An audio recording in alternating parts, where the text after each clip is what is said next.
Extrait du journal d'Edmond de Goncourt, mercredi 15 juillet 1891.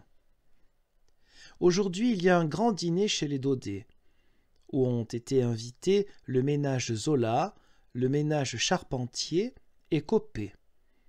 Entre Zola. Ce n'est plus le Dolan, le géniard d'autrefois. Aujourd'hui, il apporte dans sa marche, dans son verbe, quelque chose d'énergique, d'âpre, presque de batailleur.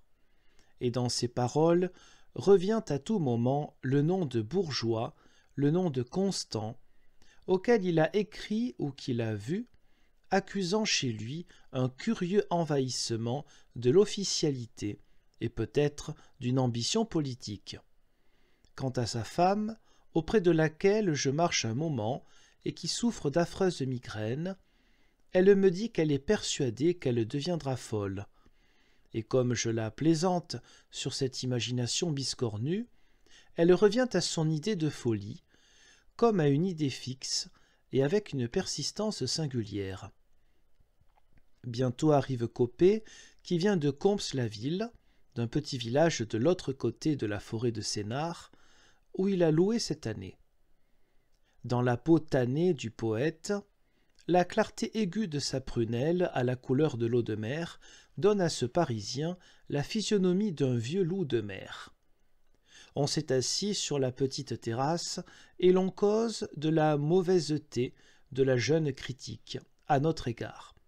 C'est l'occasion pour Zola de répéter sa phrase « Qu'est-ce que ça fait les éreintements?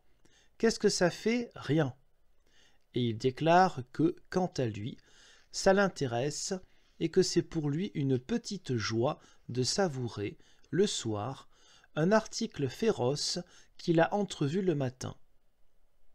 Et le menteur qu'est Zola, cet homme si sensible à la critique qu'à la plus petite observation on lui voit le visage tout bouleversé, se met à faire une profession d'amour à l'égard de ces éreinteurs, prenant contre nous la défense des symbolistes, des décadents, cherchant à leur trouver des mérites et s'attirant par ses généreux efforts cette jolie blague de Coppée.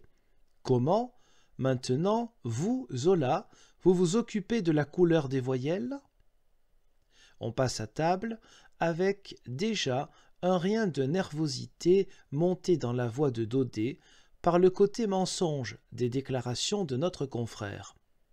Là, il est question du rêve, ce qui amène Coppée à demander à Zola s'il a vraiment joué de la clarinette.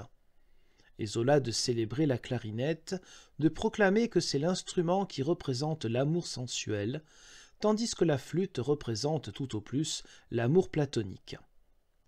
Comme le hautbois représente le paysage ironique, jette un blagueur dans l'esthétique musicale de Zola, qui se met à parler longuement de sa toccade actuelle, de faire un livret d'opéra en prose, et de la belle et grande chose que pourrait en ceci produire l'union de la littérature et de l'art.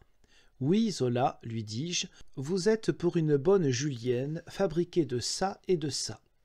Pendant que Coppée murmure à l'oreille de ses voisins « Moi, je n'aime que les chansons et la musique militaire », et que Daudet s'écrie que la musique, pour les gens qui aiment vraiment la musique, et la phrase est soulignée par une espèce de colère de la voix, la musique est un art qui n'a pas besoin de l'accommodage d'un autre art, bien au contraire.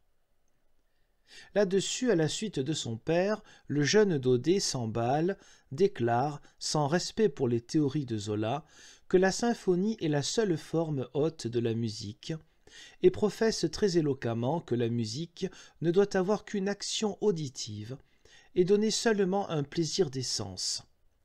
S'étend sur Beethoven et en parle un long temps en passionné, un long temps pendant lequel Zola garde le silence. Au bout de quoi, après un profond soupir, avec la voix presque plaintive d'un enfant, il laisse tomber « Pourquoi voulez-vous contrarier mon projet d'opéra »